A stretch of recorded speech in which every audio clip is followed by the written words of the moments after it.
ఉందండి, ఎవరైనా చచ్చిపోతే కూడా మొయ్యడానికి మనుషులు రావట్లేదమ్మా, సాటి కులం వాళ్ళు రావట్లేదు, బంధువులు రావట్లేదు. మా కోడలు నీళ్ళు వేసుకుందంట, వీడి కోడలు నీళ్ళు వేసుకుంటే శవం మొయ్యడానికి ఏమిటండి, పిచ్చి నమ్మకాలన్నీ పెరిగే పని లేకుండాను. అటువంటి సందర్భాల్లో అనాథ ప్రేత సంస్కారాన్ని చేస్తే చక్కని శిశువులు పుడతారు. ధర్మశాస్త్రం తెలిసి చెబుతున్నా, దయచేసి దానికి సహకరించండి, దయచేసి దానికి సహకరించండి. మనిషి పోతే ఎందుకండి ఈ శాస్త్రాలన్నీ పని లేక, అవతల మనిషి పోయాడమ్మా, ఏడుస్తున్నారు వాళ్ళు, వాళ్ళకి ఏం కావాలో అది చూడాలి.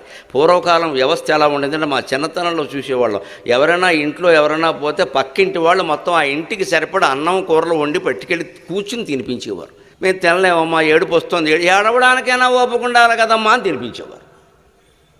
ఎందుకని అలాంటి ఏడుపులో వాళ్ళని వదిలేస్తే డిప్రెషన్లోకి వెళ్ళిపోతారు, ఏమవుతారో తెలియదు. పక్కింటి వాళ్ళు ఉండేవారు, కులభేదాలు కూడా లేవు. అటువంటి సంస్కృతి నుంచి వీళ్ళు ఎలా దిగజారామంటే, వాహనాన్ని కబురు చేసుకోండి మాకెందుకు, అన్ని చోట్ల వాహనాలు ఎక్కడుంటాయండి.